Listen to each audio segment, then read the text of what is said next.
Selamat siang teman-teman, selamat bergabung di webinar Fasih. Terima kasih sudah mau meluangkan waktunya di akhir pekan ini untuk bersama-sama belajar dan menambah ilmu bersama. Mari kita berikan waktu dan tempat kepada Managing Director dari Fasih, yakni Mas Deril, untuk memberikan sedikit salam sambutan. Pada Mas Deril, dipersilakan. Oke, terima kasih banyak kepada Kak Arya selaku Business Development dari Pasi dan moderator pada hari ini. Selamat datang kepada Kak Jonathan Eka Putra atau Kak Jojo selaku pembicara kita pada hari ini. Boleh dibantu untuk share screen materi saya?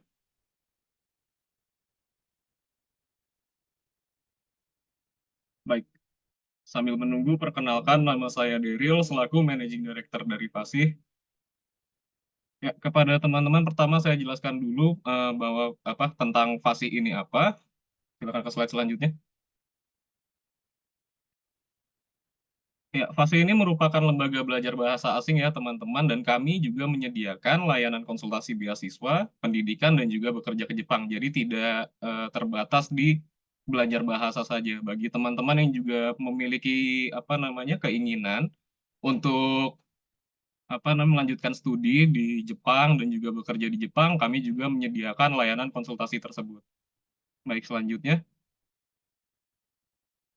Nah, untuk layanan FASI yang pada saat ini kami miliki, yang pertama adalah kami memiliki kelas persiapan untuk GLPT N5 dan juga kelas persiapan GFT Basic A2.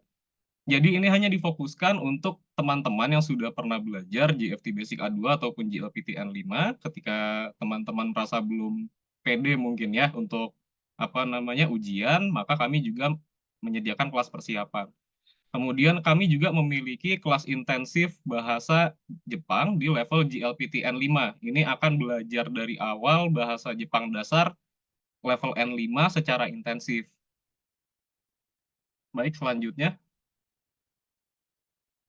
Nah, kelas yang akan datang, yang teman-teman bisa ikuti, kami ada Fasih Free Mini Bootcamp. Ini adalah kelas bahasa Jepang untuk pemula. Di sini teman-teman akan diperkenalkan bahasa Jepang dasar. Apa saja yang akan teman-teman dapatkan? Yang pertama adalah belajar 1 minggu secara intensif, kemudian ada community dan juga networking. Yang ketiga ada materi dasar bahasa Jepang dan pengenalan huruf hiragana dan katakana. Modul dan materi pun juga akan diberikan secara live. Dan kelas ini adalah jam 7 sampai dengan jam 9 malam, jadi tentunya di luar jam kerja ya. Dan teman-teman juga akan mendapatkan sertifikat. Dan yang selanjutnya, bagi yang mengikuti Fasi Free Mini Bootcamp ini, teman-teman juga akan mendapatkan potongan harga kelas intensif GLPT N5. Kenapa teman-teman harus mengikuti Fasi Free Mini Bootcamp ini? Tentunya yang pertama gratis, dan yang kedua, eh, untuk bahasa Jepang pemula ini akan memudahkan teman-teman jika teman-teman nanti mengikuti kelas intensif GLPT N5. Karena dengan mengikuti Fasi Free Mini Bootcamp ini, teman-teman sudah memiliki dasar dari GLPT N5 sendiri. Jadi ketika mengikuti kelas intensifnya, teman-teman akan bisa menyerap materi lebih cepat. Nah, selanjutnya. Baik, selanjutnya teman-teman bisa mengikuti kami di sosial media dan juga di WhatsApp dan juga ada Discord community. Di Instagram yaitu Kelas Fasih, di TikTok juga Kelas Fasih, LinkedIn dan Facebook di Fasih, nomor WhatsApp tertera dan juga ada community di Discord juga ya di sini yang yang informasinya nanti akan paling lengkap karena komunitas Fasih itu paling banyaknya adalah di Discord seperti itu. Selanjutnya. Oke, baik. Kira-kira itu saja yang bisa saya sampaikan pada hari ini. Selanjutnya saya kembalikan ke moderator Kak Arya. Terima kasih atas perhatiannya. Selamat siang dan selamat mengikuti webinar pada hari ini. Baik, terima kasih Mas Deril atas sambutannya. Jadi teman-teman, mari kita mulai untuk sesi webinarnya. Kepada Kak Wulan mungkin boleh di stop share, Kak. Oke, baik. Ya, kita bisa mulai sesi webinarnya. Selamat siang Kak Jojo. Halo, selamat siang. Oke, apa kabar Kak siang hari ini? Baik, baik. Oke, ini di Jepang ini sekarang jam setengah 4 ya, kayak udah mau sore ya di sana ya. Iya, benar-benar. Oke, baik. Nah, jadi teman-teman Fasih, hari ini kita bakal banyak ngobrol-ngobrol nih sama Kak Jojo. Mungkin sedikit perkenalan tentang Kak Jojo. Jadi Kak Jojo ini sekarang sedang tinggal di Jepang, lagi bekerja juga di Jepang. Beliau ini adalah awardee beasiswa Max untuk S1 dan S2. Jadi berturut-turut yang dapat beasiswanya luar biasa banget nih pembicara kita pada siang hari ini. Harapannya nanti pada siang hari ini kita bakal banyak ngulik nih tentang bagaimana sih dulu Kak Jojo persiapan beasiswanya, kemudian bagaimana kuliah di sana. Harapannya teman-teman setelah acara punya pemahaman yang lebih baik tentang bagaimana mempersiapkan diri untuk melanjutkan studi ke Jepang. Nantinya seperti yang sudah saya sampaikan, untuk pertanyaan-pertanyaan teman-teman bisa sampaikan di Slido. Jadi teman-teman juga bisa lihat pertanyaan teman-teman yang lain sehingga tidak banyak pertanyaan yang berulang. Seperti itu. Mungkin boleh perkenalan dulu nih Kak Jojo mengenai profilnya, terus eh, ada materi paparannya juga gitu ya. Mungkin kepada Wulan dipersilakan juga untuk apa membagikan materinya Kak Jojo.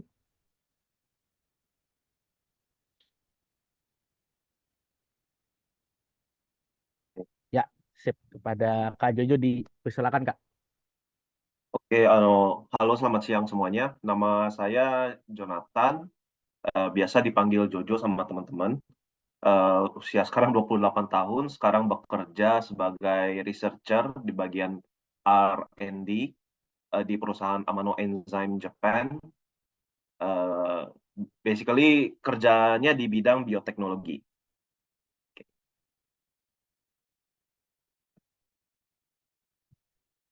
Jadi untuk riwayat pendidikan sebenarnya dulu sebelum saya pergi ke Jepang itu uh, sempat masuk ke UI di jurusan Teknologi Bioproses Fakultas Teknik untuk kurang lebih 3 semester.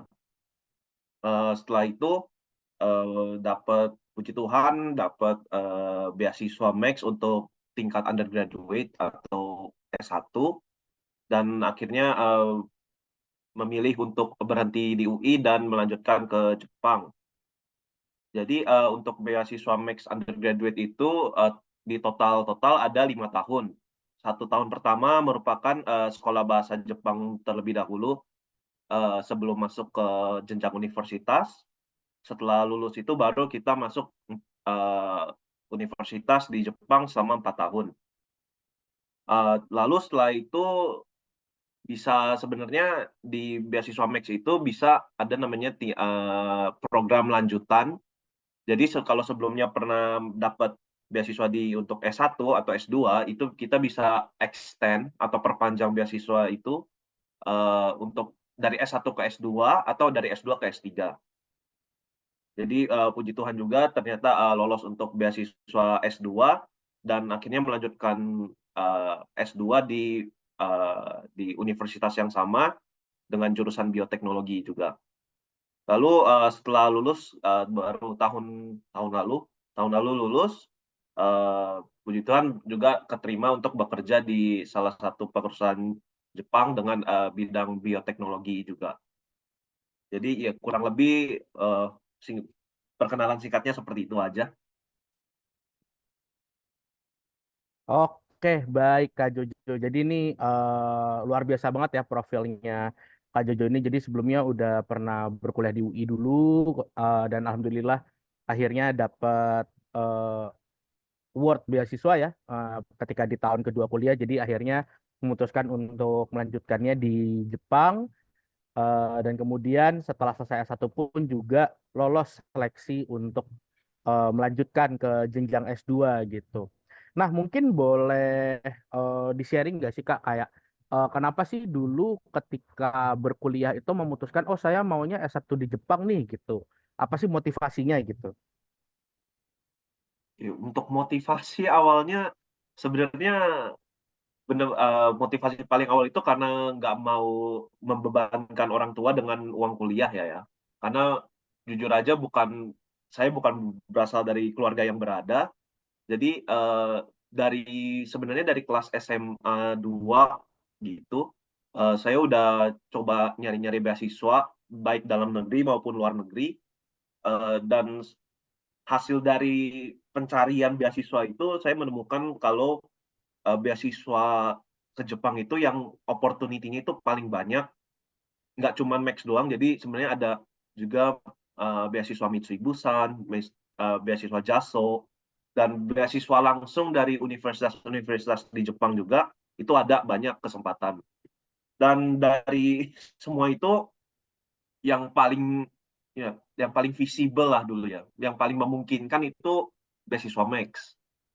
Jadi mulai dari SMA 2 saya udah mempersiapkan apa sih yang dibutuhkan itu untuk persyaratan daftar beasiswa Max, itu semua bisa dilihat di website kedutaan Jepang. Jadi itu benar-benar udah dari SMA 2 itu udah siap full prepare buat beasiswa Max ini. Oke, baik. Berarti persiapannya sebenarnya relatif lama ya, kayak dari SMA kelas 2 tuh udah mempersiapkan pokoknya saya S1 harus beasiswa nih, harus berangkat ke Jepang kayak gitu. Nah, itu dulu ketika Kakak akhirnya mulai persiapan tuh apa sih Kak yang dilakukan di awal-awal gitu? Oke, untuk persiapan awal pertama itu cek persyaratan surat-surat dan persyaratan misalnya nilai yang dibutuhkan gitu lah ya. Karena untuk beasiswa S1 itu ada yang harus dilihat itu adalah nilai rapor SMA dan eh, beberapa ada tes ujian tertulis juga, itu yang benar-benar harus dipersiapkan sih, karena satu, ujiannya tidak mudah, sudah jelas tidak mudah karena bersaing dengan seluruh Indonesia gitulah. Dan itu juga pelajaran-pelajaran dari tentunya SMA juga ada. Jadi benar-benar harus giat belajar sih pas awal-awal itu SMA. Oke, baik. Nah, berarti tadi ada kita harus persiapkan berkas-berkas, kemudian ada ujian tertulisnya juga. Boleh ceritakan nggak sih Kak? Jadi ujian tertulisnya tuh modelannya kayak UN-nya Jepang gitu atau gimana sih? I see. Ujian tertulisnya dulu itu dia tipe tipe ujiannya itu beda dari ujian-ujian yang di Indonesia. Jadi biasa kan ada pilihan ganda gitu kan, pilihan ganda tinggal A B C D doang. Tapi kalau dulu ujian tertulisnya itu ada, bilangnya apa ya? Soalnya beruntun gitu. Jadi harus diselesain step by step, nggak bisa langsung loncat ke tengah-tengah gitu terus nyari jawaban apa random gitulah. Jadi itu kayak bener-bener pertanyaan terstruktur, dan itu merupakan salah satu tipe soal yang tersulit lah menurut saya dulu. Karena kita tidak terbiasa dengan soal-soal seperti itu. Rada beda ininya, sistem, bukan tipe pertanyaannya. Oh, jadi mirip kayak soal esai gitu, tapi tetap apa namanya? Jadi langkah-langkahnya harus sangat jelas ya, kayak harus runtut banget dari awal sampai akhir ya. Dan itu lebih baik persiapan diri dari awal itu untuk membiasakan dengan soal-soal tipe ujian seperti itu. Jadi di internet pun sebenarnya kalian bisa cari apa sih past papers, soal apa bilang ya, soal-soal tahun lalu itu di internet bisa bisa kalian cari, dan itu merupakan salah satu sarana latihan yang paling bagus untuk mempersiapkan diri untuk ujian tertulis Max. I see, menarik. Nah, itu ujiannya dalam bahasa Jepang tuh, Kak. Bahasa Inggris. Oh, ujian awalnya bahasa Inggris. Baik, baik. Terus itu materinya mencakup apa aja tuh, Kak? Matematika atau ada materi-materi lain juga gitu. Eh, untuk eh, mata pelajarannya untuk ujian tertulisnya itu tergantung untuk jurusan yang kalian apply buat beasiswa. Jadi secara garis besar dibagi jadi 3. Ada namanya IPA A, IPA B, sama IPS.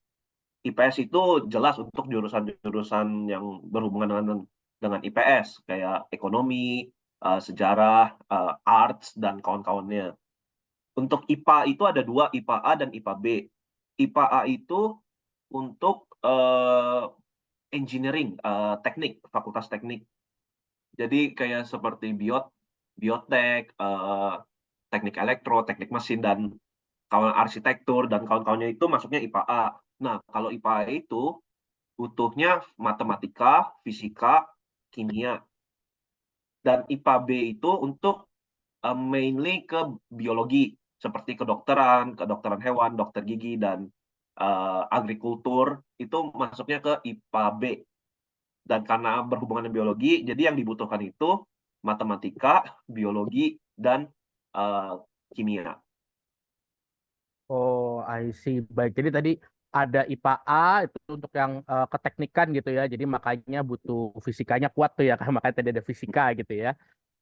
Terus kemudian kalau yang IPA B itu lebih ke yang berhubungan dengan makhluk hidup. Jadi seperti dokter, kedokteran gigi, kedokteran hewan, dan lain sebagainya. Makanya lebih kuat di biologinya. Kemudian baru tadi yang IPS itu untuk jurusan sosial yang lainnya ya. Seperti itu, Ya, baik-baik. Nah, itu kan kalau dari ujian soalnya ya, itu kan kakak tadi belajar dari SMA kelas 2. Nah, kalau untuk bahasa Jepangnya sendiri tuh ada nggak sih kak persiapan khusus yang kakak lakukan dari sebelum berangkat ke Jepang dan sekolah bahasa di sana?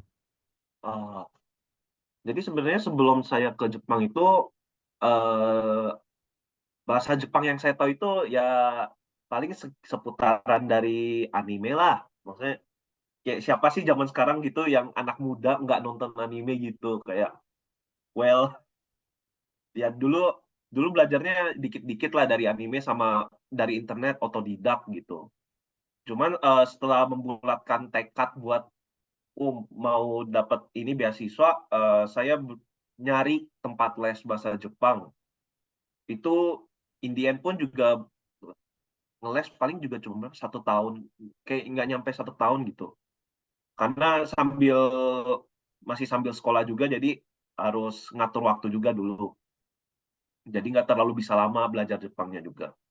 Tapi eh, dengan bantuan les sedikit pun itu benar-benar ngebantu eh, pada saat nanti wawancara. Karena kalau kalian, ini salah satu key point untuk dapat beasiswa Max itu, eh, at least kalian kalau bisa bahasa Jepang itu nilai kalian untuk lolos itu lumayan besar, lumayan naik gitu, daripada bahasa Jepang nol sama sekali. I see. Oh, berarti tadi untuk Max itu proses seleksinya juga salah satunya interview ya kak. Terus di situ juga Ya. ditanyakan apakah bisa bahasa Jepang atau enggak gitu ya. Nah, itu tapi interviewnya sama orang Jepangnya langsung kah atau sama orang Indonesia yang ditunjuk oleh tim Jepangnya itu Kak pas interview? Untuk wawancara dulu yang pewawancaranya itu orang kedutaan besar Jepang sendiri. Jadi ada tentu saja orang Indonesia dan juga orang Jepang, langsung dua-duanya ada. Oh, gitu. Makanya tadi penting banget ya kalau misalnya kita bisa udah punya skill bahasa Jepang walaupun sedikit itu akan lebih impresif ya berarti buat interviewingnya gitu ya Kak ya. Karena in the end, karena akan nanti ke Jepang, at least kalian menunjukkan kalau kalian itu sudah prepare, kalau wah saya mau ke Jepang, jadi saya harus mempersiapkan diri semaksimal mungkin dengan salah satunya ya belajar bahasa Jepang juga, walaupun sedikit, tapi itu merupakan nilai plus untuk para pewawancaranya juga. Oke, baik-baik. Luar biasa banget tuh tipsnya. Ini apa namanya? Mungkin bisa jadi catatan juga nih buat teman-teman yang mau mempersiapkan. Ini berarti berlaku buat dua-duanya ya, Kak? Nggak cuma yang S1 tapi juga yang mungkin kalau S1-nya udah di Indonesia, mau S2 ke luar negeri juga itu jadi salah satu key point ya, Kak ya? Ya, benar-benar. Tidak hanya limited buat anak-anak S1. Oke, baik. Nah, itu ketika kakak dulu belajar bahasa Jepang tadi itu ya sempat les, terus kemudian eh karena dapat beasiswa akhirnya di Jepangnya juga belajar lagi gitu. Nah, ketika lagi Ya, belajar bahasa Jepang di Jepang itu berarti full bahasa Jepang gitu ya kan? Nggak ada senseinya menyapa dengan pakai bahasa Indonesia gitu nggak ada ya kayak. nggak ada, nggak. Full bahasa Jepang semua. Wah, berarti ya kalau nggak punya basic tuh susah banget ya kayak.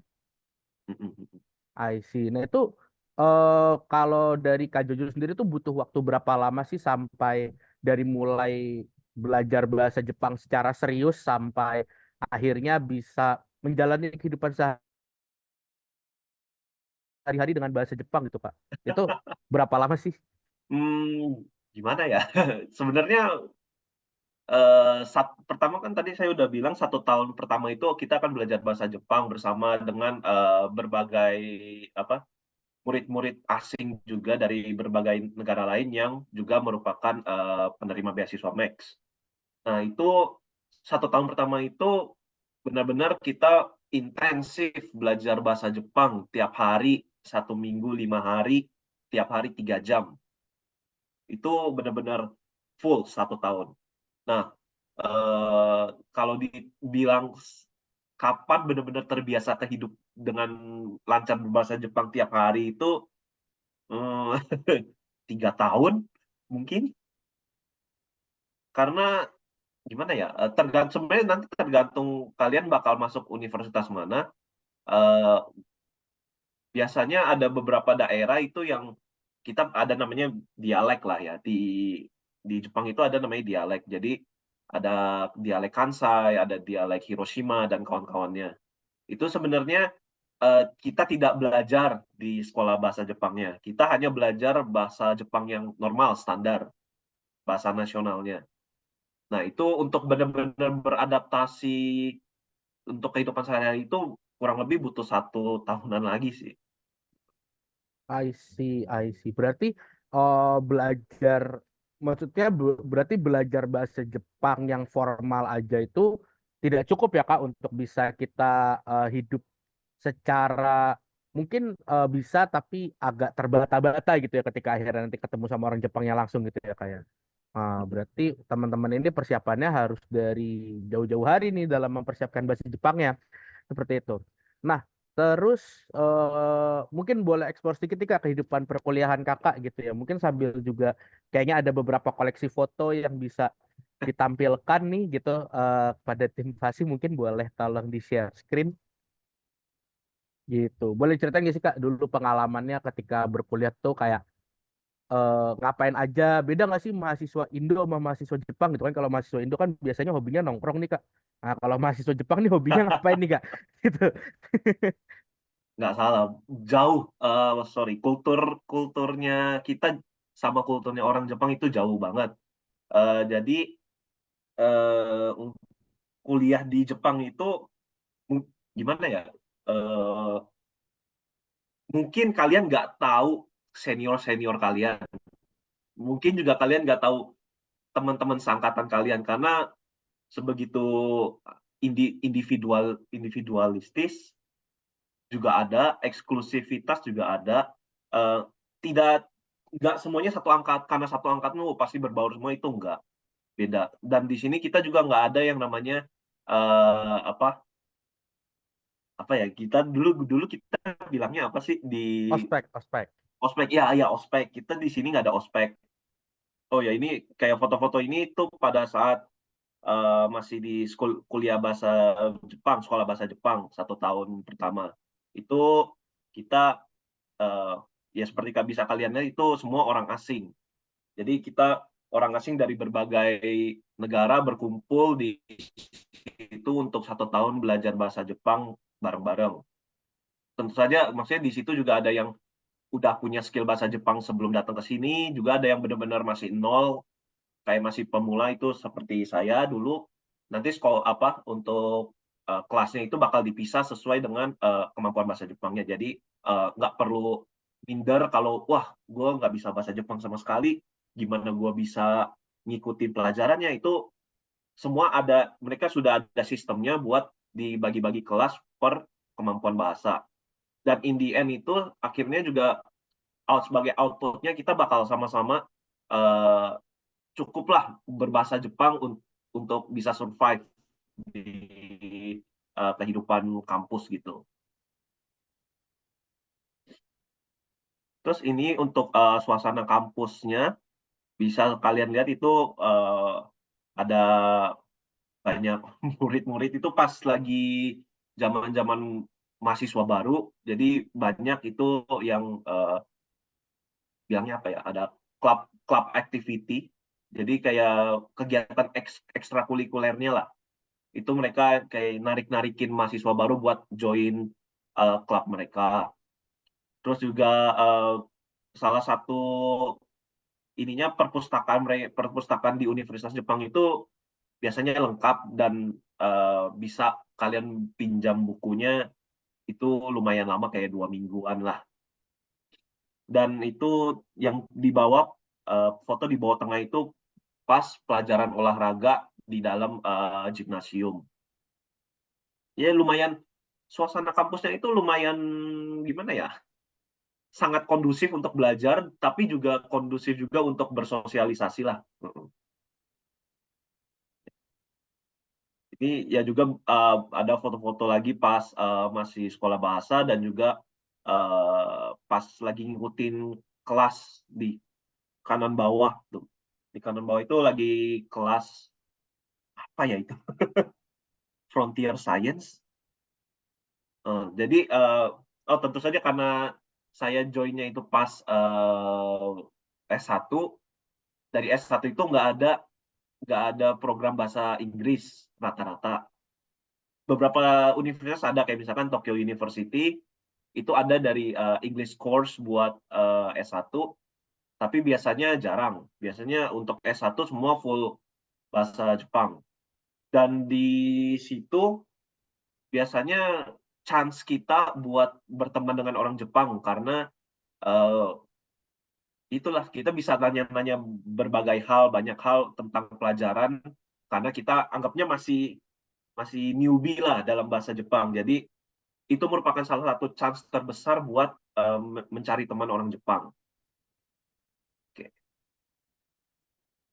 Itu aja kali untuk bagian kuliahnya. Gimana, Ria? Iya. Oke, jadi tadi tuh ya memang kalau di Jepang itu suasana kampusnya dan fasilitas kampusnya itu sangat mendukung ya Kak untuk Kakak apa namanya ya belajar, mengembangkan ilmu kayak gitu. Nah, kalau dulu pas kuliah tadi kan sempat di-mention tuh ada klub activity orang berusaha merekrut. Nah, dulu Kak Jojo ikut klub apa nih Kak pas di kuliah? Dulu ikut klub kendo sih. Kendo. Salah satu olahraga Jepang eh, gunakan apa? Pedang bambu. Oh gitu. Berarti kakak ini ya waktu itu kenapa tuh kak? Kenapa milih kendo? Karena pengen belajar culture-nya Jepang lebih dalam kah atau gimana? Dulu satu memang karena saya suka kendo, kedua karena ingin mencari koneksi. Karena kalau club activity itu, aktivitas klub itu semua tidak tidak dilimit untuk eh, satu fakultas atau satu angkatan doang, enggak. Tapi dari berbagai fakultas, dari senior, junior, semua itu bisa ketemu di club activity. Dan itu merupakan salah satu eh, sarana buat memperluas koneksi lah. Jadi dari situ juga bisa tahu, oh kalau nanti kamu ngambil mata kuliah ini mending jangan karena dosennya dosennya rada sulit, dosennya ngebahas pelajarannya nggak jelas gitu. Itu info-info seperti itu dapatnya dari koneksi-koneksi eh, senior lah atau dari teman sangkatan juga yang lain gitu. I see, I see. Jadi memang club activity ini termasuk salah satu yang penting ya bagi orang Indonesia yang sedang berkuliah di Jepang tuh untuk bisa memperluas networking dan akhirnya punya teman lebih banyak ya, Kak Jojo ya. Mhm. Oke, baik. Betul, Nah, betul. dulu tuh ketika awal-awal berkuliah tuh apa sih Kak kesulitan yang Kakak alami gitu ketika lagi awal-awal gitu dalam proses adaptasi berkuliah di Jepang gitu. Dulu yang sulit tuh sudah jelas mengikuti pelajaran kuliahnya lah ya. Karena satu eh, benar-benar udah full full Jepang dan kita baru kelar belajar bahasa Jepang gitu. Jadi kayak gimana ya? Sebenarnya rada sulit untuk ngikutin alur pelajarannya karena satu ya apa profesornya, gurunya itu ngomongnya nggak pelan, udah ngomongnya udah normal speed gitu loh, nggak kayak masih di sekolah bahasa yang gurunya masih ngomongnya rada pelan biar kita bisa ngikutin gitu. Nah itu salah satu hurdle paling besar, salah satu eh, masa-masa sulit sih tahun pertama kuliah. Nah di situ juga seperti yang tadi saya bilang, salah satu opportunity kita buat nyari teman Jepang sebanyak-banyaknya supaya mereka juga bisa ngebantu kita buat memahami apa sih yang pelajaran yang tadi baru kita dapat gitu loh. I see, baik. Jadi itu tadi ya berarti sebenarnya belajar bahasa yang kelas bahasa yang diberikan oleh program beasiswa saja tuh ternyata tidak cukup ya bagi kita untuk bisa catch up sama normal comprehension dari orang-orang Jepang pada umumnya gitu ya. Gitu karena ya kayak kita sekarang ngomong bahasa Indonesia kan cepet gitu. Tapi itu kalau orang bule dengar kita kayak wih bahasa planet nih gitu kan. Nah, mungkin feelingnya kayak gitu juga kayak Benar, benar, benar. I Apa ya? see. At Max kayak pelajaran-pelajaran bahasa Jepang yang kita pelajarin dari sekolah bahasa itu tujuannya paling untuk membantu kita survive untuk kehidupan sehari-hari lah. Dengan basic knowledge anak setara dengan anak SMA di Jepang. Oh, I see, I see. Jadi tapi jadi agak mundur sedikit nih Kak. Berarti Hmm, pas kita mau berkuliah itu sebenarnya level bahasa Jepang yang harus kita punya tuh idealnya di level apa sih Kak? untuk bahasa Jepang sebelum masuk kuliah ya. Ya, Belum masuk kuliah minimal N3 sih menurut saya. oh minimal minimal N3 ya. Dan itu apakah di require Kak sama kampusnya untuk punya sertifikat N3? Oh, enggak ada. Untuk program undergraduate Max itu eh, nggak but nggak ada persyaratan minimal harus JLPTN berapa gitu, nggak ada. Nggak ada gitu. Tapi skillnya kalau nggak punya N3 sulit gitu ya untuk mengikuti Mm-mm. perkuliahan gitu ya. I see, I see. Nah, itu kan kalau pas S1 tuh Kak, kalau pas S2 tuh apa tuh Kak kesulitannya? Mungkin kan ini juga buat teman-teman yang udah lulus S1 mau persiapan S2 tuh kira-kira apa sih Kak kesulitannya gitu? I see.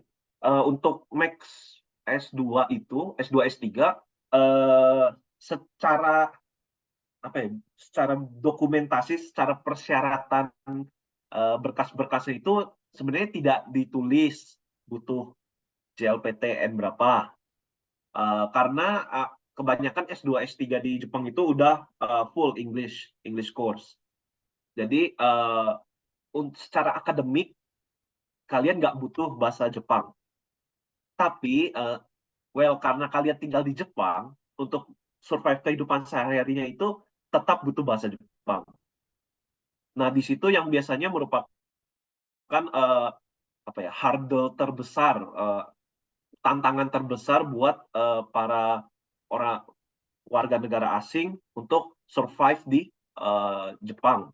Walaupun secara akademik mungkin no problem, tapi secara sosial itu mereka merasa apa ya, merasa terbebani, merasa aduh kok hidup gua berat banget gitu loh. Kayak nggak ada emotional support, nggak ada yang bisa support gua gitu, walaupun secara pendidikan oke lah, maksudnya fulfilling life gitu. Nah itu salah satu cara mengatasinya itu dengan at least kalian harus bisa berbahasa Jepang walaupun sedikit, at least untuk kehidupan sehari-hari. Gitu. Nih mungkin juga ini ya kayak kan kalau misalnya teman-teman kita yang mungkin sudah aware sama mental health kita kan juga perlu mungkin untuk konseling ke psikolog dan segala macam itu berarti kalau nggak bisa bahasa Jepang tuh susah ya Kak untuk kita konsul ke psikolog dan lain sebagainya gitu ya. Benar, benar, benar. I see. Nah, eh tapi kalau dari secara taraf hidup gitu ya Kak, sulit Mhm. nggak sih bagi seorang awardee beasiswa? Biasanya kan kalau beasiswa tuh apa ya, ya namanya mahasiswa gitu ya, budget mahasiswa gitu. Sulit nggak sih untuk bisa beradaptasi dengan kehidupan Jepang atau bisa diakali dengan mungkin cari-cari part time dan lain sebagainya Kak? I see. Kalau sebenarnya kalau kalian hidup normal, maksudnya hidup dengan standar, tidak foya-foya, eh, tidak tiap bulan jalan-jalan ke sana kemari, itu uang dari beasiswa itu cukup cukup untuk kalian hidup per bulan dan juga hidup buat nabung juga itu bisa, nggak masalah. Cuman tentu saja kadang ada yang tiba-tiba ada emergency butuh uang banyak gitu. Itu pun salah satu tantangan juga. Ya, itu sebenarnya kalian bisa untuk part time di Jepang sambil kalian kuliah. Namun itu nanti harus kalian apply visa khusus ke bagian imigrasi di Jepang. Tapi sebenarnya uh, part time itu bisa untuk nambah-nambahin duit bulanan lah.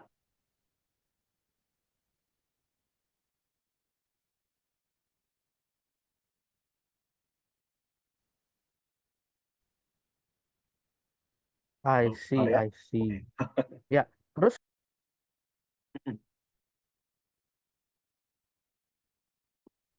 Areanya hilang. Oh, iya, maaf tadi ada oh ya, gangguan koneksi tiba-tiba. oke. Ya, suara saya sudah jelas, Kak?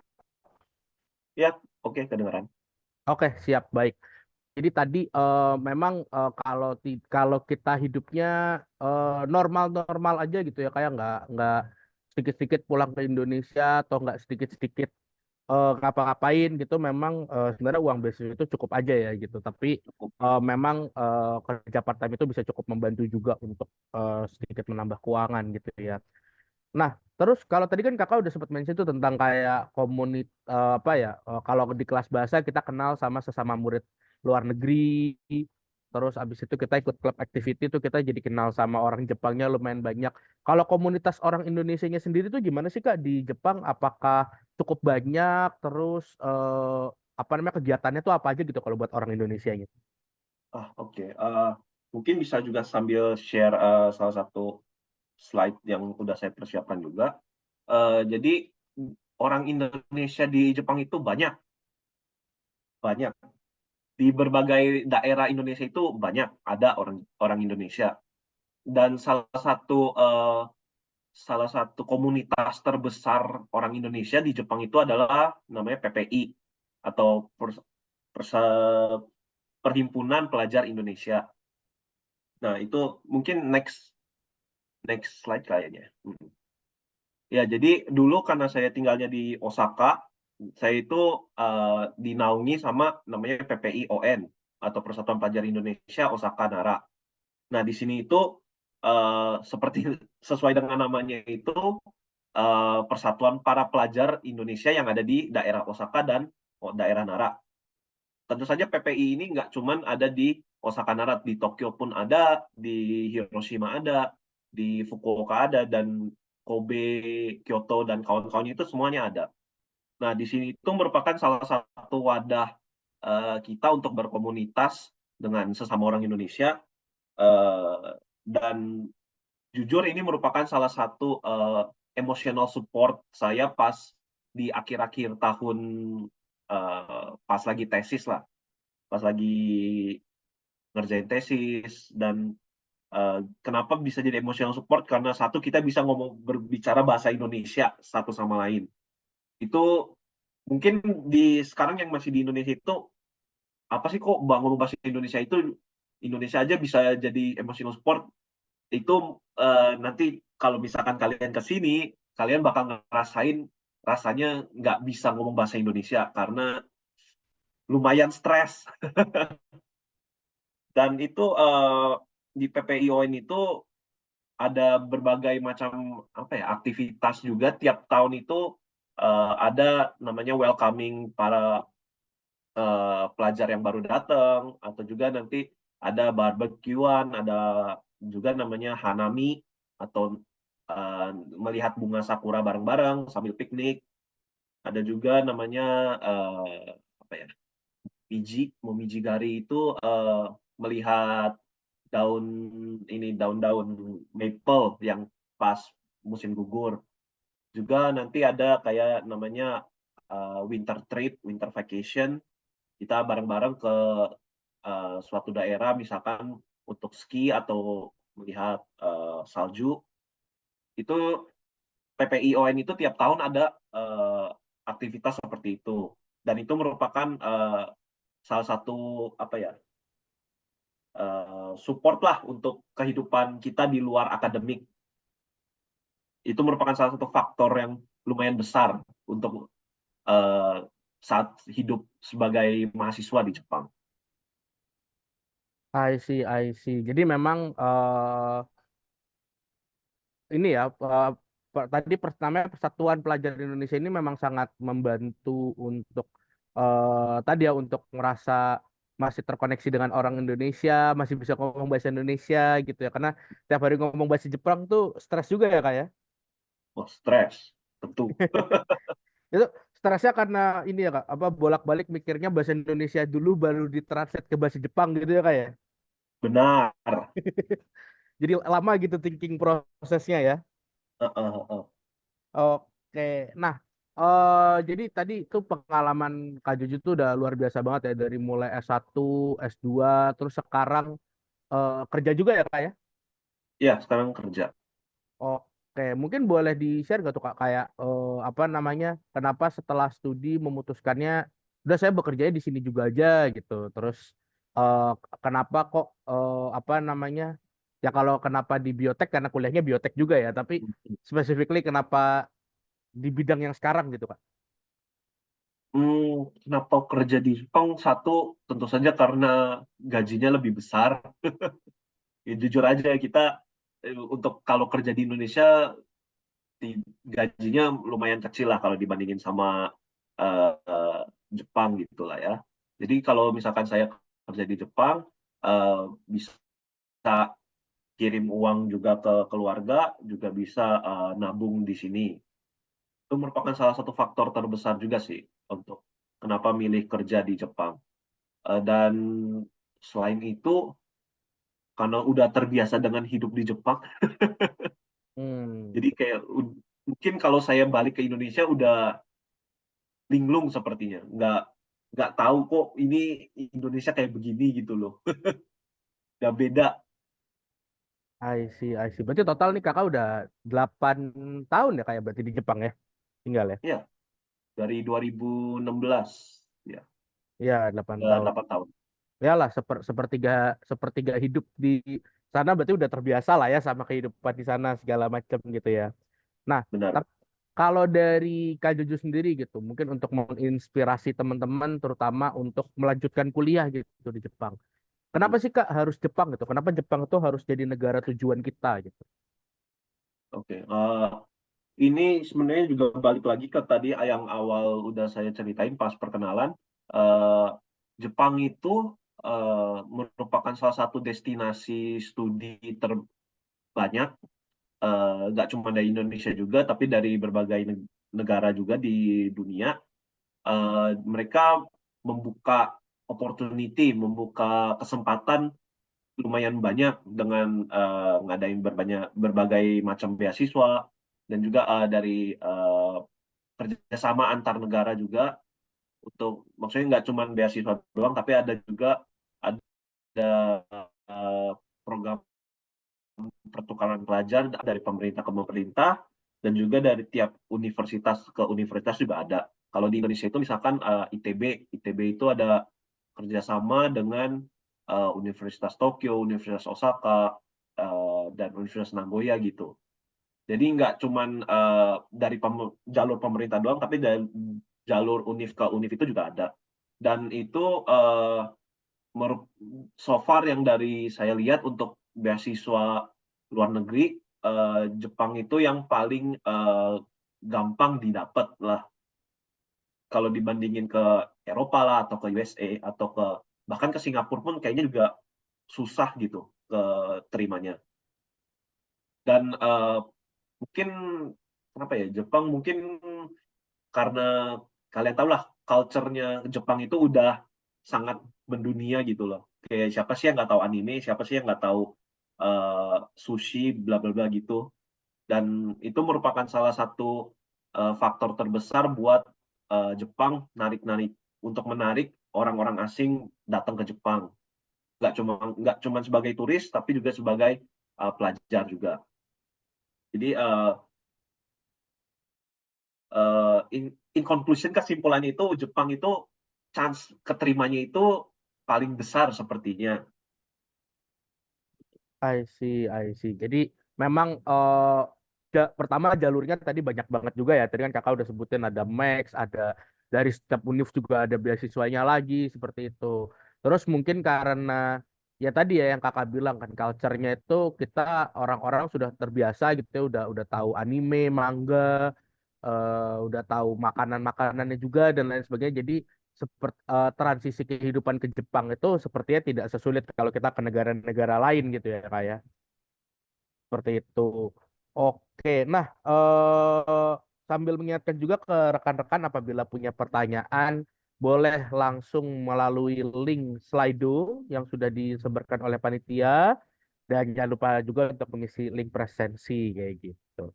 Oke Kak, kita lanjut ke sesi tanya jawab kan ke sesi talk show-nya ini gitu.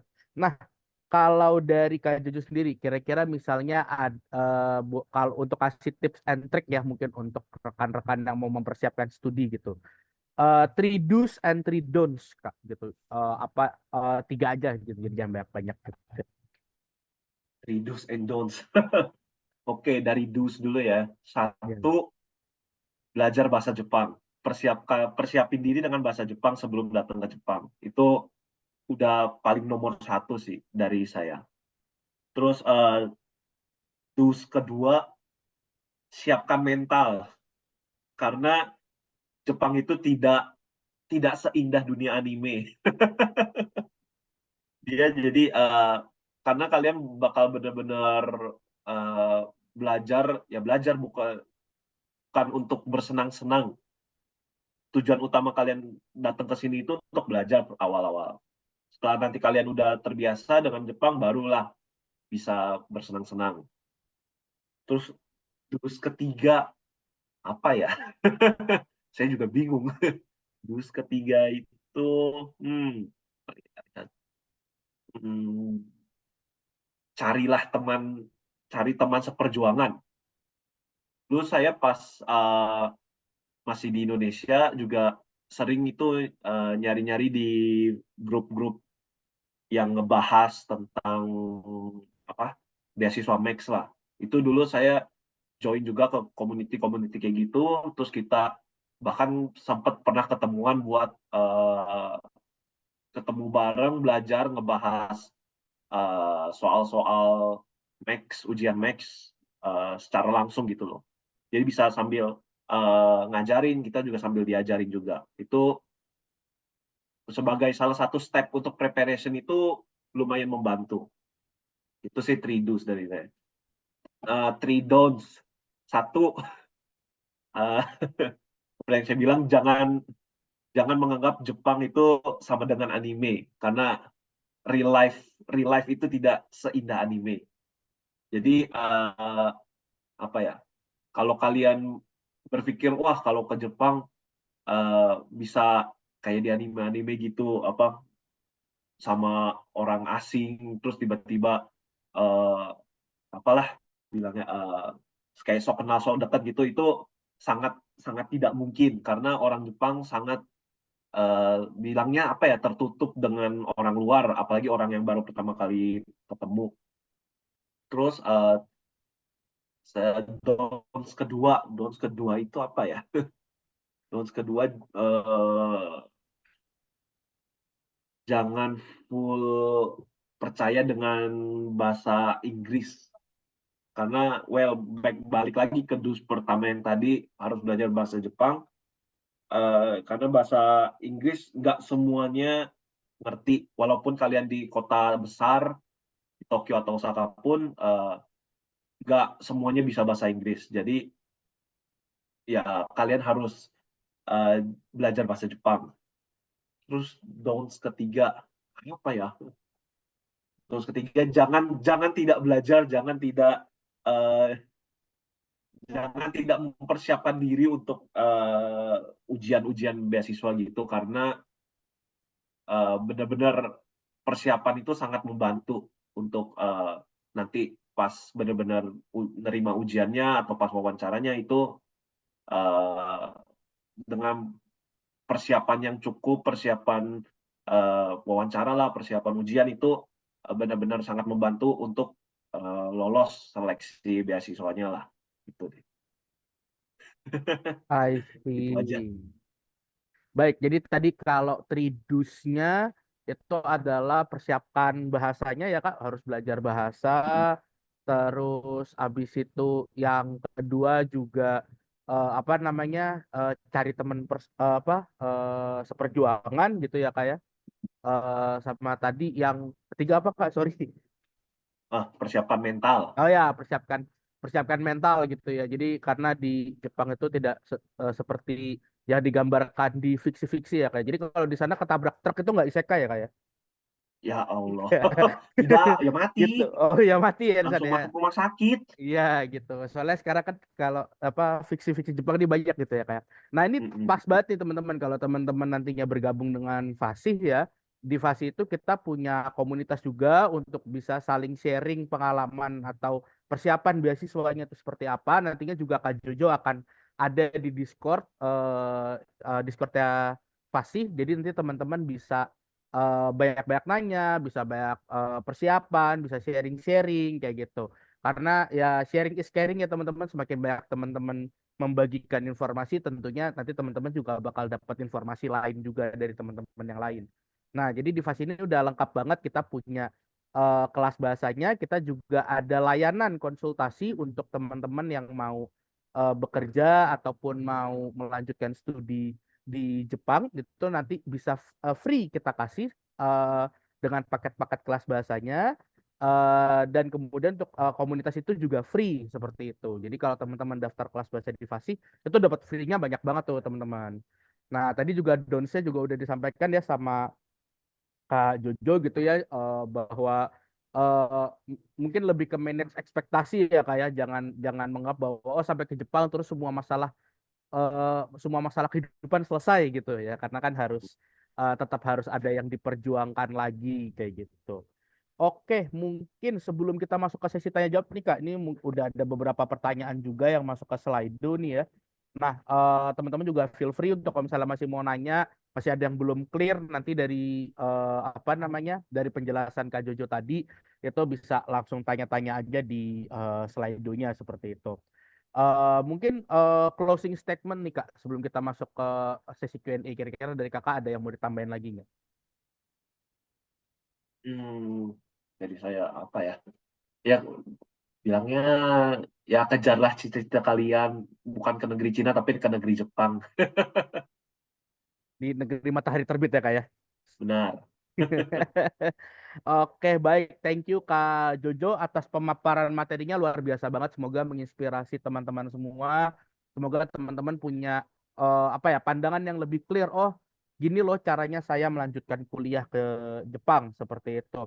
Nah, sekali lagi mengingatkan ke teman-teman bahwa kalau mau bertanya, feel free untuk itu ada link pertanyaan ya bit.ly/Q&A webinar Fasih di mana nanti teman-teman bisa tanya terus Slido kayak itu ya. Kemudian mohon juga untuk mengisi link presensi yang sudah dikirimkan juga bit.ly/absensi webinar 1 Fasih. nantinya di dalam link tersebut juga ada kolom kritik dan saran. Jadi kalau teman-teman punya kritik dan saran terhadap pelaksanaan webinarnya, kami mohon dengan sangat untuk diisi karena itu juga bisa jadi improvement buat kami. Yes, let's go. Kita lanjut ke Slido. Ini ada pertanyaan-pertanyaan nih. Yang pertama,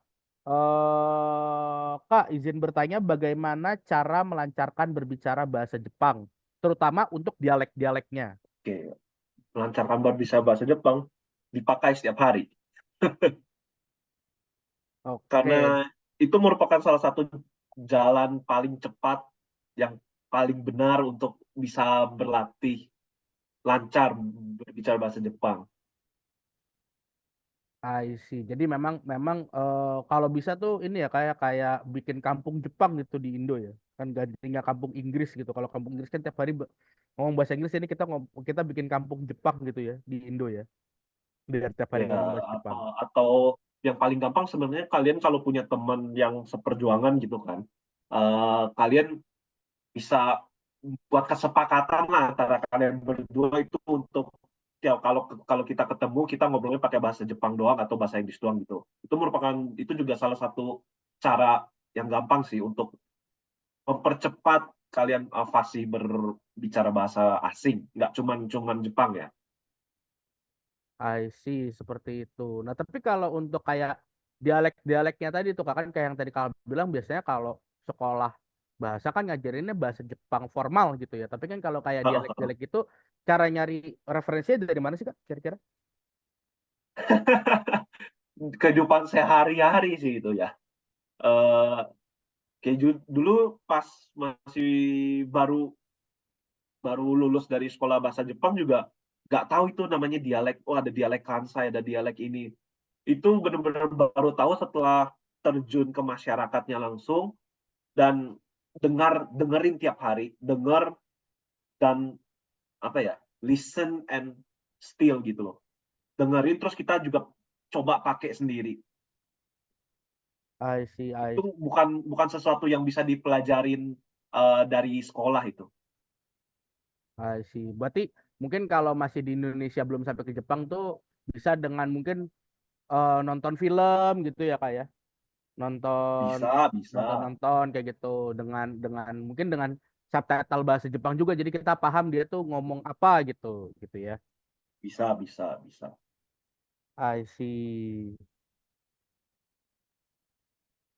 Oke, pertanyaan kedua, ini semua Ya. nggak ada ngisi nama nih, anonimus semua ya, jadi nggak apa-apa gitu. Kalau bisa diisi nama guys, nanti biar kita ada hadiah-hadiah juga ya buat teman-teman gitu ya.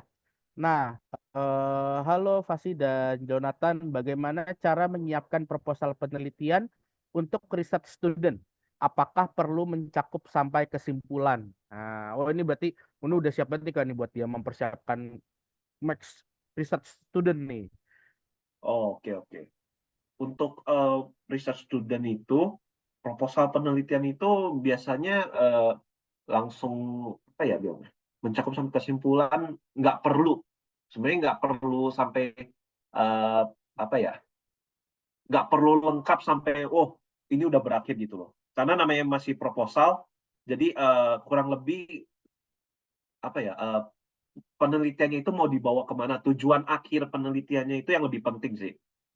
Karena nanti itu juga bakal kalian kalau daftar buat beasiswa S2 itu kalian butuh namanya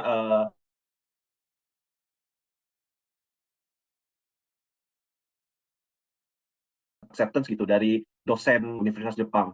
Nah, itu kalian biasanya mesti komunikasi langsung sama profesor yang ingin kalian join labnya.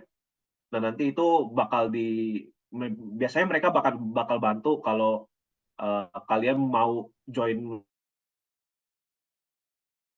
ke lab mereka, nanti dibantu mempersiapkan berkas-berkas yang dibutuhkan buat uh, apply beasiswa itu. I see. Berarti ya namanya proposal ya kayak berarti kan kalau kayak dulu zaman skripsian tuh berarti sampai bab 3 lah ya, sampai metodologi gitu ya.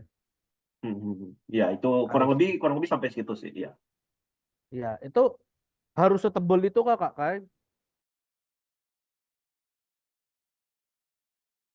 Enggak. sampai bab 3 tuh 50 halaman gitu. Kita sampai 5 brief aja sih gitu, Kak. Cukup biasanya 1 lembar, maksimal 2 lembar.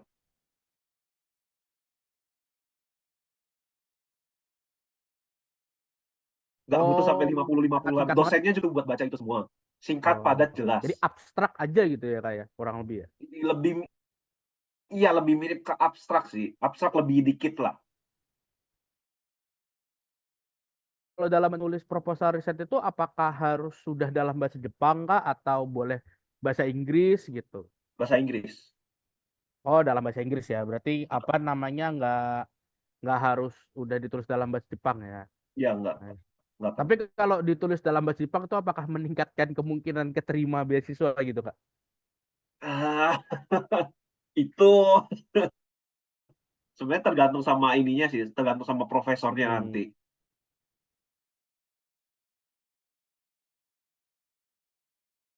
Jadi I,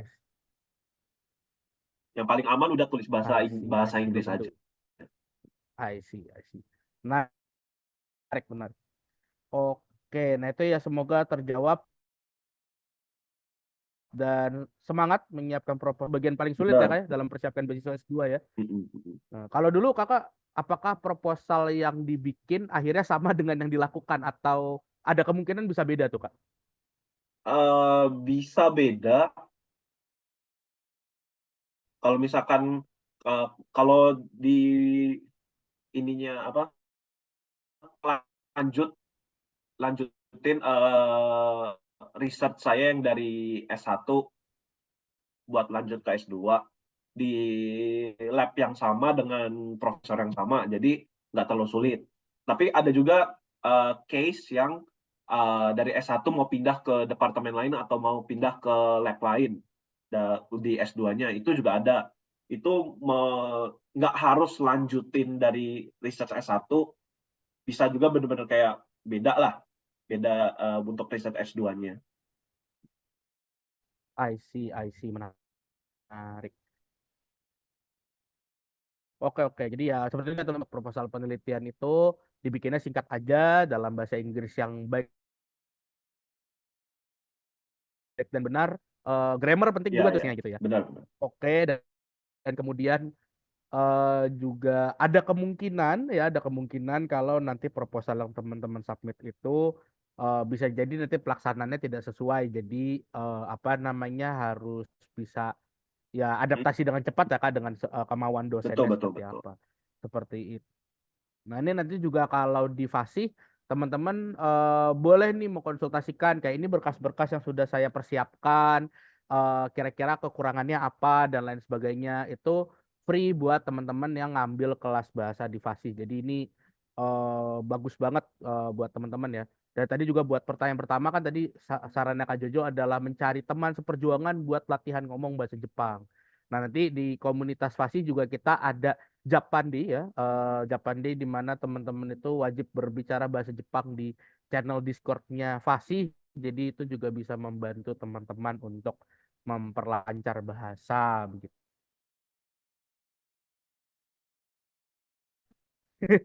Gitu. Ya, Nah, slow, ini slow, kita slow. lanjut ke pertanyaan berikutnya.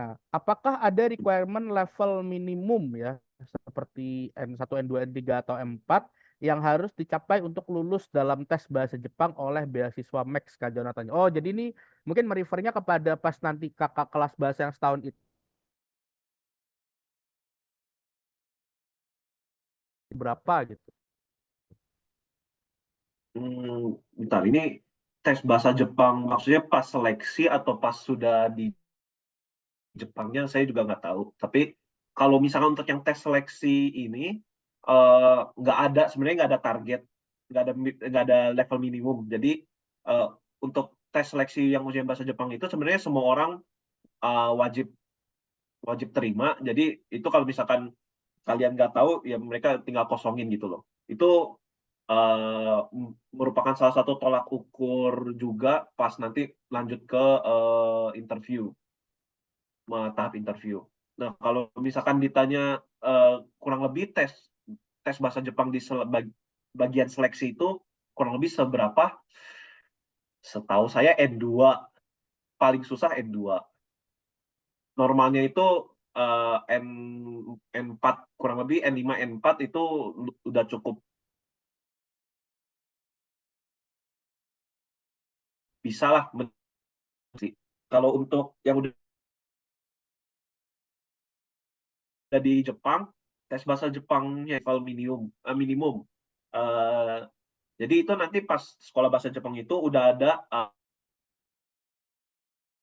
ujian-ujian bahasa Jepangnya itu semua ngikutin kurikulum. Jadi selama kalian belajar bahasa Jepangnya dengan baik dan benar, ngikutin tiap kelas, nggak bolos-bolos, itu setelah lulus dari sekolah bahasa Jepang, kalian itu harus atau lebih, tergantung kalian. Kalau belajar lebih bisa nyampe N2. Kalau dulu saya langsung N2. Puji Tuhan lulus. Oke, baik baik. Oh ini, ya tadi lupa juga ya kan kita bahas ya kakak nih level bahasa Jepangnya sekarang udah N1 kak atau masih N2? Oh, saya setelah itu nggak pernah ngambil JLPT Oh lagi. nggak pernah ya, karena nggak ada requirement ya kak untuk pas daftar kerja ada sertifikat bahasanya. Iya. Nggak dibutuhkan N1 karena nggak butuh juga N1. I see. Baik baik. Jadi gitu ya teman-teman, kalau misalnya teman-teman untuk daftar beasiswanya itu tidak ada requirement khusus untuk memiliki sertifikat bahasa. Nantinya ketika teman-teman ikut kelas bahasa yang diberikan oleh Max di tahun pertama, itu teman-teman akan dianggap setara N3. Nah, jadi mungkin bisa kita apa namanya bisa kalau teman-teman yang mungkin mau extra effort yang menunjukkan wah niat saya sangat mau ke Jepang gitu ya. Jadi kalau teman-teman dari awal daftar beasiswa udah punya N3 itu ya kayak tadi Kak Jojo sempat bilang ya,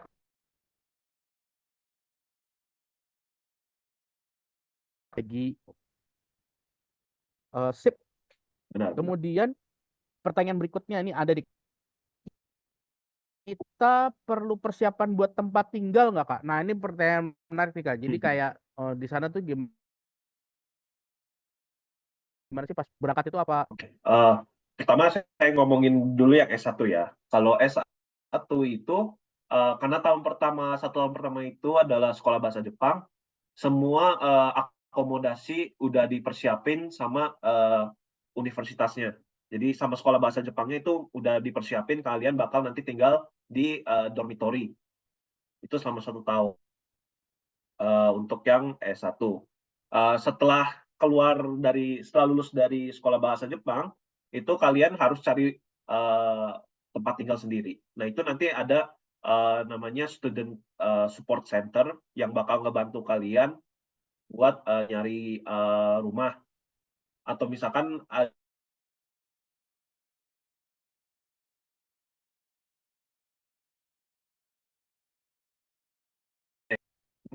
angkatan Max di atas saya.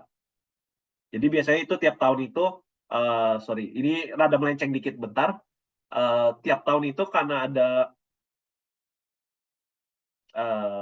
penerima Max yang ke Jepang, itu biasanya senior angkatan tahun di atas kita itu ngebantu.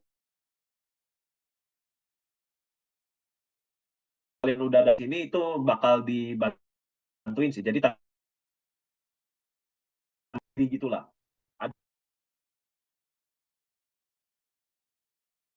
Ada dibantuin di guide juga kok. Nah, untuk S2 itu saya sebenarnya kurang paham jelas karena saya dari S1 lanjut ke S2. Tapi kalau dari yang langsung datang ke Jepang untuk S2 itu, universitas biasanya menyediakan dormitory juga, tempat tinggal khusus untuk international students selama 1 atau 2 tahun dulu.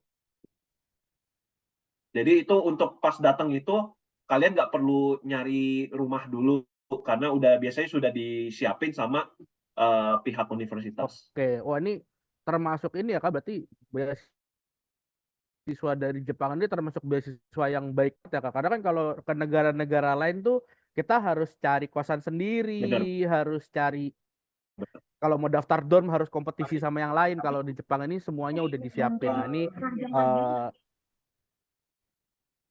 ini ya mungkin boleh mohon di mute ya, ya sip. Ya, jadi gitu ya teman-teman, ini juga jadi salah satu nilai plus buat apa namanya mengambil beasiswa ke Jepang itu, karena ini beasiswanya itu udah lengkap banget gitu ya. Tiket pesawat juga dibayarin kan ya, tiket pesawat Yes. segala macam. Nah, itu jadi kuliah ke Jepang nih worth it banget nih teman-teman. Pokoknya teman-teman kalau udah lolos, nah itu teman-teman tinggal fokus saya mau kuliah aja gitu ya. Benar, benar, benar. Oke. Nah,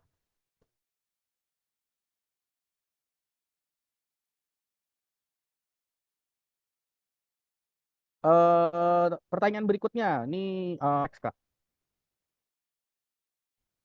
Tips ujian tertulis.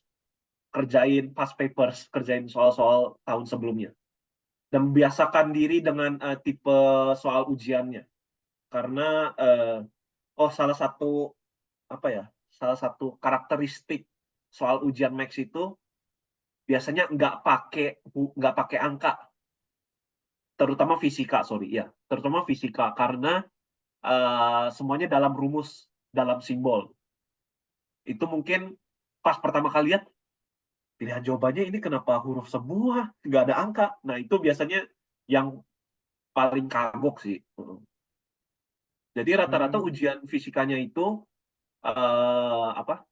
semua dalam bentuk rumus, jadi nggak ada angka.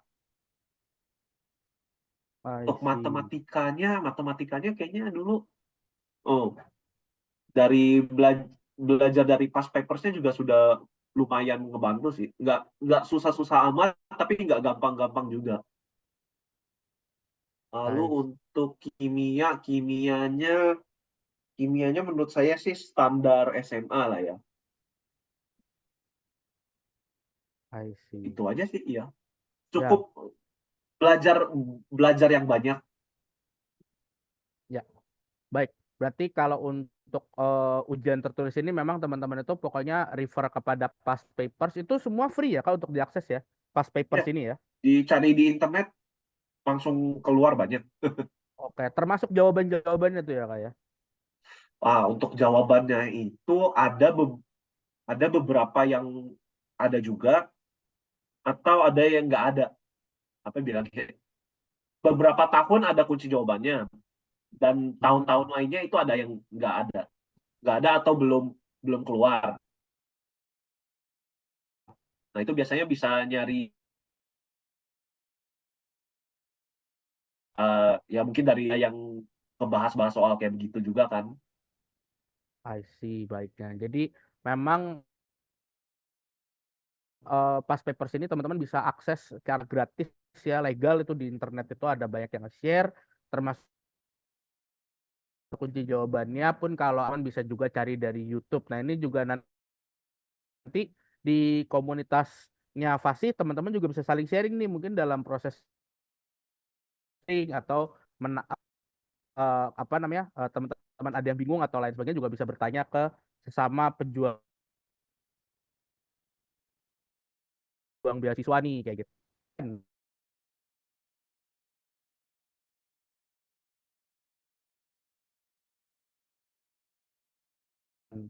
Ada pertanyaan nih Kak, ini buat Bahasa Inggris. bahasa Inggris. Oke, berarti sama ya kayak yang S1 Iya, ya. iya. I see. Nah, teman juga harus memperlancar lagi nih kemampuan bahasa Inggrisnya untuk beasiswa Max ini, karena tidak cuma bahasa Jepang tapi bahasa Inggrisnya juga harus dilatih gitu. Nah, kemudian wah ini akhirnya ada yang mengisi nama. Terima kasih kepada Kak atas pertanyaannya. Nah, jadi Kak Sofian nanya nih Kak Jojo, bagaimana proses yang lebih baik untuk reaching out kepada dosen, profesor di universitas terkait proposal kita Kak Jojo, kita harus tektokan tuh sama dosennya. Nah, itu enaknya gimana sih Kak? Gitu, Ah, step by stepnya gitu. Pertama, kalian harus tahu profesor itu penelitiannya di bidang apa. Jangan kalian kirim proposal penelitian yang benar-benar ada hubungannya dengan penelitian profesornya karena biasanya nggak bakal direspon. Itu yang paling penting pertama. Nah, untuk reach out-nya itu bisa lihat di website ini mereka, website universitas mereka. Jadi biasanya universitas di Jepang itu udah punya website masing-masing, untuk fakultas juga ada, untuk departemen ada, bahkan untuk lab dari tiap profesor itu kadang punya websitenya sendiri. Nah, kalian kalau cari di internet itu bisa langsung ketemu email dosennya. Nah, itu kalian nanti langsung kirim email dosen bilang, oh, I'm interested in your research about this and I would like to uh, give my research proposal about this topic, and then it would be great if you can help me to get a spot in your lab, kayak gitu. Kayak kurang lebih dengan pakai bahasa Inggris yang formal, tapi singkat, padat, dan jelas. Nah, itu biasanya sama profesor itu karena singkat, padat, jelas, bisa langsung dibaca, cepat, tahu to the point. Dan kalau misalkan kalau profesornya tertarik dengan riset proposal kalian, nanti itu bakal di reply sama mereka. Nanti udah deh tinggal komunikasi sama mereka, kayak kalian butuh apa, nanti saya bisa kasih dokumen berkas-berkas yang dibutuhkan, kayak gitulah. I see. Berarti pokoknya berarti kita kirim cover email lah ya Kak, kasarnya gitu ya. Cover email itu jadi singkat, jelas, padat mengenai kita siapa, tujuannya apa gitu. Itu jangan jangan Betul, betul. bertele-tele ya teman-teman. Kalau di Indonesia mungkin masih suka ya email tuh panjang-panjang ya, kalau orang Jepang nggak suka ya Kak Jojo ya. Karena biasa dosen-dosen di Jepang itu sibuk, dan rata-rata jarang ngecek email. Jadi kalau email panjang, bertele-tele, oh udah biasanya di didiemin. Oke, baik, baik. Seperti itu. Nah, itu berlaku buat dua-duanya tuh kayak apa? Maksudnya buat apa namanya S2 dan S3 itu sama aja ya treatmentnya ya? Iya, iya. I Intinya kalian bilang kalau saya tertarik dengan research yang Anda lakukan dan saya ingin join dengan lab Anda dengan research proposal seperti ini. Udah singkat, padat, jelas. I see. Kayak gitu teman-teman. Jadi memang teman-teman harus research dulu ya sebelum Hmm. mau menghubungi dosen ini, kita cek dulu di kampus tujuan kita tuh dosennya siapa aja, profesornya siapa aja, topiknya mereka itu tentang apa, itu bisa kita lihat semua tuh kayak di website itu kan, kayak misalnya dosen A penelitiannya tentang apa, dosen B tentang apa gitu, bisa tuh kayak. Sorry, nambahin satu lagi. Kalau misalkan kalian nggak tahu ini dosen ini ada di universitas mana, atau universitas ini ada dosen apa, itu kalian sebenarnya bisa lihat juga dari paper, dari jurnal-jurnal gitu kan, biasa mereka publish paper gitu kan, scientific paper. Nah, itu biasanya ada kontak email mereka gitu. Jadi itu merupakan salah satu cara juga buat tahu eh, dosennya ada di mana, kerja di mana gitu loh. I see, menarik-menarik. Berarti mungkin teman-teman bisa menggunakan sumber-sumber seperti Google Scholar, Mm. Scopus, atau Science Direct untuk mencari jurnal-jurnal. Kemudian teman-teman lihat, oh ini dosennya si sensei ini atau prof ini gitu ya. Nah itu juga biasanya ada emailnya ya, sebagai correspondence Yes, author tuh biasanya ada emailnya ada. gitu. Ya. Sip. Semoga terjawab ya Kak Sofia pertanyaannya. Nanti tentunya kita bakal sharing-sharing tuh Kak nanti di komunitas Discord-nya Fasi, kalau teman-teman ada yang fokus ingin membahas tentang proposal riset, itu boleh banget kita nanti apa namanya discuss di eh, apa kanal komunitasnya Fasi. Pertanyaan berikutnya, ada berapa jumlah yang diterima beasiswa Max Kak setiap tahunnya? Wah, ini mungkin lebih ke kuota ya. Eh, berapa tiap tahunnya? Tiap tahun itu tidak tetap. Apa yang mempengaruhi kuota tiap tahunnya itu eh, ya kondisi pertama karena kondisi pemerintah Jepang juga sih, atau dengan kondisi kerjasama antar Jepang dengan negara tujuannya. Itu yang mempengaruhi kuota. Nah, untuk berapa kuota tiap tahunnya itu, eh, tahun saya 3 orang, tahun di atas saya berapa ya? 11 orang. Tahun di atasnya 2 tahun di atas saya itu 29 angkatan bedol desa rame-rame ke Jepang. Itu 29, 2 tahun di atas saya. Terus tadi saya bilang tahun saya tiga orang, tahun di bawah saya itu eh, tahun di bawah saya itu ada 6. 2 tahun di bawah saya itu ada 12. Terus tahun kemarin itu, tahun kemarin berapa ya? Tahun kemarin itu kalau nggak salah 11 apa 10 gitu. Ini tiap tahun itu nggak tetap, I see, nggak seperti beasiswa apa ya? Kalau nggak salah beasiswa Mitsui Busan ya. Mitsui Busan itu tiap tahun cuma 3, kayak udah tetap nggak berubah gitu. Nggak tahu ya dulu ya. dulu pas zaman saya sih Mitsui Busan cuma kayak 3 doang ya. Setelah itu nggak tahu. I see, I see. Nah, itu untuk yang S1-nya aja kah, Kak, yang 3 orang itu, atau 3 itu udah gabungan S1, S2, S3? Oh, S1 doang, sorry ya bener-bener. S1 doang. Oh, itu untuk S1 Ada aja. S2 itu ada lagi beda. S2 juga sebenarnya nggak, kuotanya nggak ini sih. Nggak ada kuota jelas karena kan in the end itu eh, seberapa banyak orang yang mau ke Jepang dengan setelah kontak dengan dosen yang ada di Jepang kan. Jadi itu nggak tetap menurut saya. I S2, see. S3. Ya, ya. Berarti bisa disimpulkan sebenarnya kalau dari jumlah itu bisa sedikit bisa banyak, tapi dapat dipastikan bahwa yang lolos itu memang hanya orang-orang yang dinyatakan eligible ya, kayak berarti yang Iya penting benar. itu kita mengejar ke situnya gitu daripada kita memusingkan masalah kuota gitu ya. Iya ya.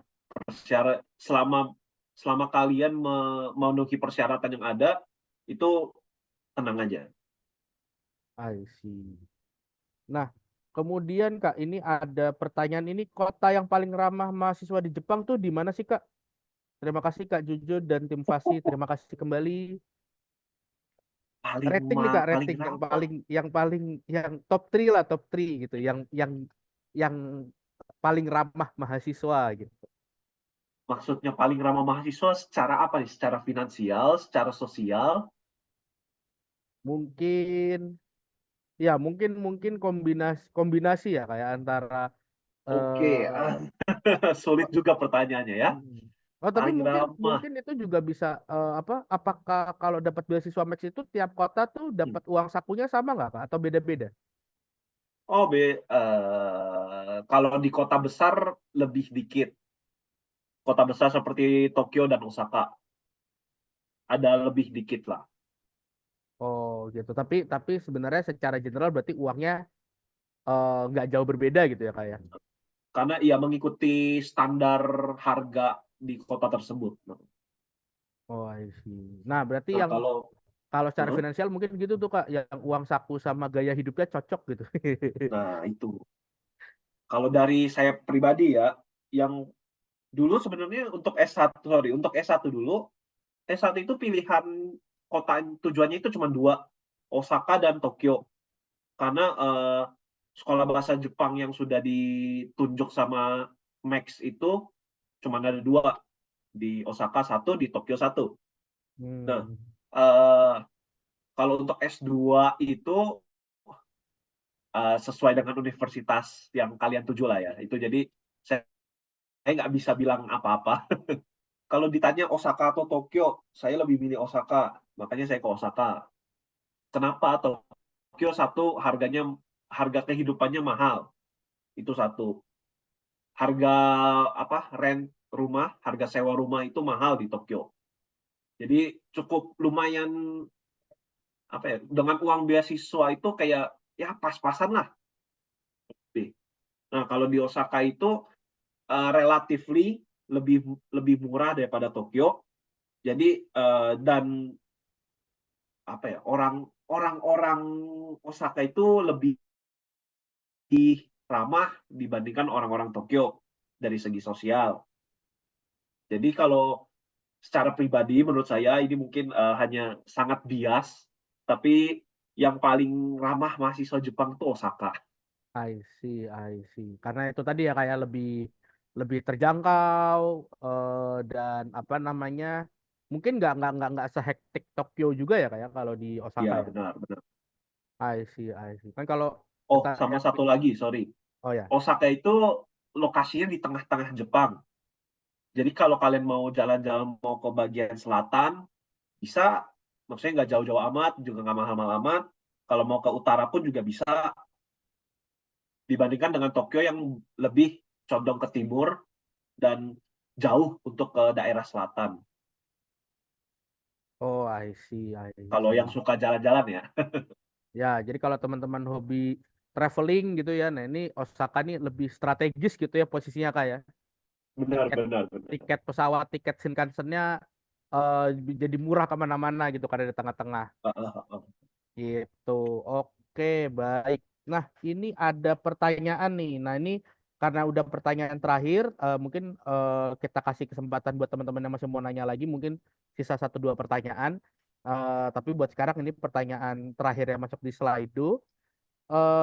Kak izin bertanya, apakah beasiswa Max harus dari teknik? Bagaimana dengan jurusan yang berkaitan dengan ilmu sosial dan ilmu politik? Apakah ada kemungkinan? Oke, untuk beasiswa Max seperti tadi yang saya bilang, ada 3 jenis untuk yang undergraduate, untuk S1, ada IPA A, IPA B, dan IPS. Nah, untuk yang eh, di ilmu sosial, ilmu politik itu masuknya di IPS. Nah, jadi nggak harus dari teknik kok. I see. Ya, jadi apa namanya? Memang tadi kalau untuk Max itu ada IPA A, IPA B dan IPS ya. Nah, itu jadi teman-teman bagi yang pernah berkuliah di ilmu sosial dan ilmu politik untuk S2 S3-nya tentu sangat mungkin ke Jepang dan untuk teman-teman yang dari masih SMA mau lanjut kuliah S1-nya mau langsung di Jepang juga IPS itu terbuka lebar ya kayak. Jadi nggak ada prioritas ya kayak oh lebih diprioritaskan bidang IPA daripada IPS gitu nggak ada kayak. Nggak. Jadi ya apa ya? Ada namanya mungkin ada internal kuota untuk penerima beasiswa S1 itu kayak oh tahun ini kurang lebih kayak perbandingannya lah IPA A segini, IPA B segini, IPS segini. Itu tiap tahun pasti ada. I see, I see. Tapi tidak menutup kemungkinan ya bagi teman-teman ini untuk lanjutin sana ya. Ya, ya. Yes, yes. Nah, ini mungkin juga buat ini nih Kak, buat gambaran ke teman-teman yang lagi mau berkuliah ke Jepang gitu. Misalnya kan Ya. kayak kalau kalau teknik itu kan semua orang berpikir, oh kalau teknik itu bagusnya di Jerman karena dulu Habibie ke Jerman gitu ya kayak. Nah, kalau di Jepang tuh kira-kira bidang yang top itu apa sih Kak? Yang pokoknya belajar itu kalau bisa tuh di Jepang aja karena Jepang paling oke gitu. Bidang paling maju. Kalau menurut saya sih biotek ya.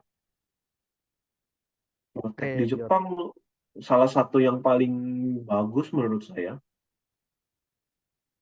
Di luar saya jurusannya biotek juga, tapi secara objektif bioteknya Jepang itu lumayan maju. I see, I see. Nah, itu kan kalau untuk IPA-nya tuh Kak. Kalau IPS-nya tuh apa tuh Kak? Kira-kira. IPS-nya ya, ekonomi, ekonomi tapi nggak juga. IPS-nya desain mungkin, DKV ya, DKV mungkin dengan ya itu desain grafis, desain visual dan kawan-kawannya itu juga lumayan prestis lah kalau istilahnya di sini. I see. Nah, ini mungkin untuk teman-teman yang di Indonesia merasa kerjaan desainnya kurang dihargai, nanti Jepang ini termasuk opportunity yang bagus nih teman-teman ya, gitu untuk untuk apa namanya mengejar studi. Berarti Bachelor of Arts tuh ya kayak. Iya, ada. Gitu. Oke, baik. Terima kasih Kak Jojo atas pertanyaannya. Dan buat teman-teman yang sudah bertanya, thank you. Terima kasih. Cuman nih kebetulan yang isi nama cuman Kak Sofia. Jadi nanti tolong panitia dicatatkan namanya Kak Sofia ini untuk mendapatkan hadiah menarik dari tim Fasih gitu. Nah, karena sudah tidak ada pertanyaan lagi, berarti bisa kita cukupkan untuk sesi Q&A-nya. Terima kasih banyak Kak Jojo atas sharing-sharingnya hari ini luar biasa sekali, sangat menginspirasi. Semoga kita semua dilimpahkan keencaran otaknya Kak Jojo untuk bisa melanjutkan studi ke Jepang ya. Gitu bisa S1 S2 di Amin, Jepang nih luar amin. biasa banget ini. Semoga menginspirasi teman-teman semua dan semoga teman-teman mendapat manfaat dari acara hari ini. Nah, sebelum kita ke bagian penutupan, mau mengingatkan kembali kepada teman-teman untuk mengisi link absensi karena nanti akan ada beberapa peserta yang mengisi link absensi itu akan kita berikan hadiah menarik dari tim Fasih dan kita juga membuka pendaftaran free mini bootcamp buat teman-teman yang di webinar ini dan kembali lagi diingatkan bahwa mini bootcamp ini gratis dan bagi peserta mini bootcamp nantinya juga akan mendapatkan diskon khusus untuk mengambil kelas bahasa di Fasih. Seperti itu. Nantinya juga teman-teman peserta webinar ini akan kita arahkan ke channel komunitasnya Fasih, di mana itu komunitasnya free, teman-teman bebas untuk berbagi, teman-teman bebas untuk bertanya segala macam tentang persiapan beasiswa ya, terutama untuk yang ikut webinar ini kan karena temanya beasiswa dan melanjutkan studi ya. Jadi kalau teman-teman mau bertanya tentang beasiswa, tentang bagaimana caranya mempersiapkan proposal riset dan lain sebagainya, itu nanti tim Fasih akan membantu menjawab pertanyaan teman-teman pun teman-teman juga bisa membantu sesamanya dalam proses perjuangannya. Sip. Terima kasih teman-teman atas waktunya pada siang hari ini. Mungkin untuk sedikit penutup dipersilakan kepada Managing Director dari Fasih, Mas Daryl, tempat dan waktu dipersilakan. Baik, terima kasih atas waktunya Kak Arya dan terima kasih banyak untuk Kak Jojo atas materinya pada hari ini sangat insightful sekali ya buat teman-teman yang mau ambil beasiswa Max ke depannya. Kemudian terima kasih juga atas antusiasme teman-teman yang sudah hadir pada webinar hari ini dan jangan lupa untuk mendaftar di mini bootcamp Fasih dan itu free. Kalian akan mendapatkan materi dasar bahasa Jepang secara gratis yang nanti bisa digunakan sebagai dasar kalian pada saat mengikuti kelas intensif GLPT N5. Baik, itu saja dari saya. Selanjutnya saya kembalikan ke moderator, kepada Kak Arya, saya silakan.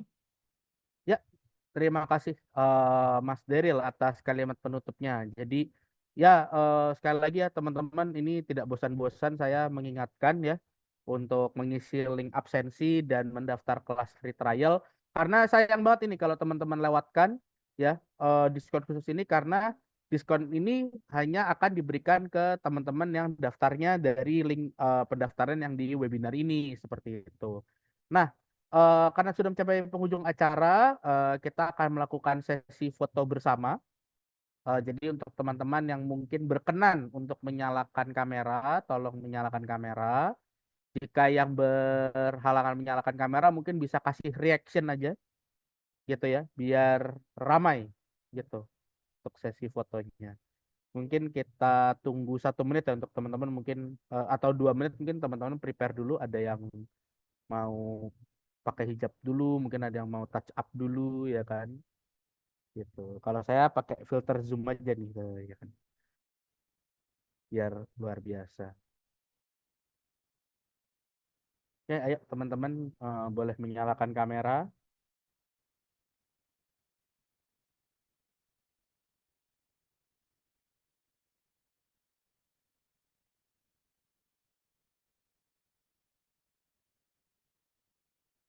Atau mungkin boleh kasih reaction aja biar menunjukkan teman-teman aktif ya.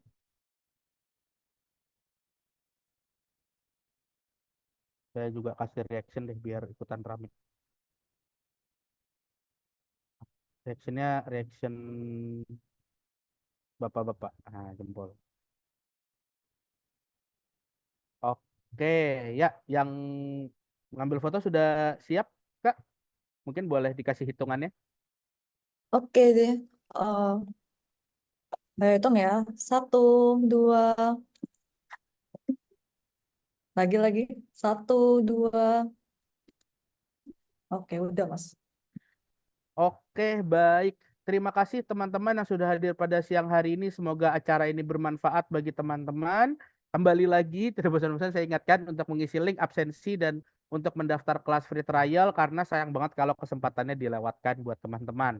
Nantinya akan ada hadiah menarik bagi teman-teman yang mengisi link absensi dan mendaftar kelas free trial. Kita cukupkan untuk hari ini. Terima kasih teman-teman. Selamat siang, selamat kembali beraktivitas. Happy weekend, saya Arya selaku moderator pamit undur diri. Terima kasih semuanya.